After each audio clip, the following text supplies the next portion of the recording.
I mean, he caveated his remarks so that he wasn't departing from the official government line, which is that Ukraine makes the calls here. When Ukraine's ready, then Ukraine may negotiate. But the fact that that comment will be taken out of context, and people will say that Rishi Sunak believes that there has to be a negotiation. So at what point are we going to lean on the Ukrainians to negotiate?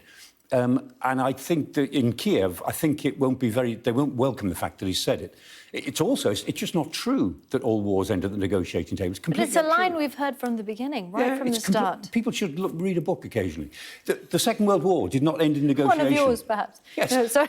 The First World War did not end in a meaningful negotiation. The Sri Lankan War against the Tamils did not end in negotiation. The war in Indochina after America left did not end in negotiation.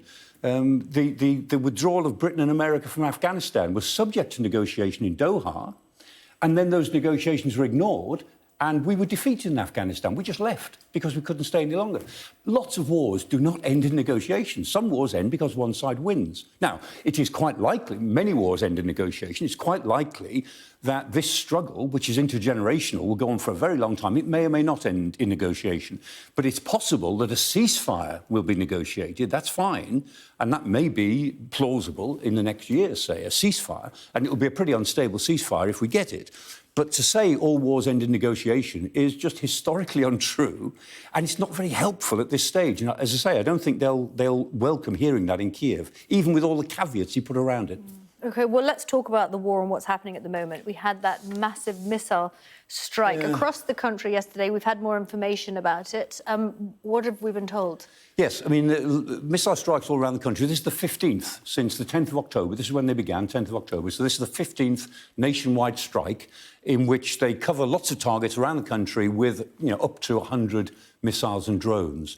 And we now got some quite good figures, which the Ukrainian Air Force has produced and which have been verified, generally speaking, from the outside, as to what missiles were used. And these were the KH-101 and the KH-553. These are cruise missiles, 28 of them, 20 caliber cruise missiles, 6 X-22 missiles. Now, that's quite interesting. Those top three categories are all cruise missiles. They're big. Most of them are anti-ship missiles. So they've got warheads of half a ton or a ton, designed against aircraft carriers. And they're using these very big, huge missiles against quite small targets, electricity substations and water treatment plants. So they're using stuff that they haven't got the right missiles. And then the next three categories, the Kinzhal is the hypersonic missile, the X-31 and the S-300. Those are very fast they're called SEAD, suppression of enemy air defence missiles. So they're to attack the air defences. They're really quick. And then there were some drones. Now, if we look at those things, the fact is that the Ukrainians might have been able to shoot down the top three categories.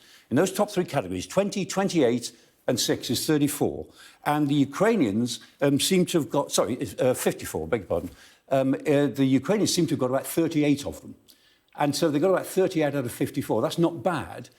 But of the whole number, the 81 plus the Shahid, the 8 drones, they didn't do so well. And the fact is they got quite a number of those they could chase.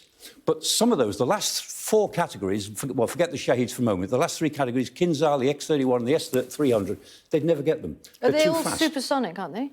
They can be, yes. The Kinzhal certainly is. That's 10 times the speed of sound. The others can be supersonic. And because of the air defence, the S-300s are air defence, they're very quick. And so with what they've got at the moment, the Ukrainians can't shoot them down until they get Patriot batteries, which they are going to get at some point in the future. So looking at this, it tells us quite a lot. The Ukrainians are doing all they can, but it's not enough. And the Russians are pulling out lots of different sorts of missile. This is quite an effective attack from their point of view. So they're pulling out lots of different sorts of missile in order to hit Ukraine. That was the most effective hit 2 nights ago that they've had since the beginning. Okay. And it's because they're actually dipping deep into their stocks to get it. We're going to have to leave it there. Professor Michael Clarke, thank you very much.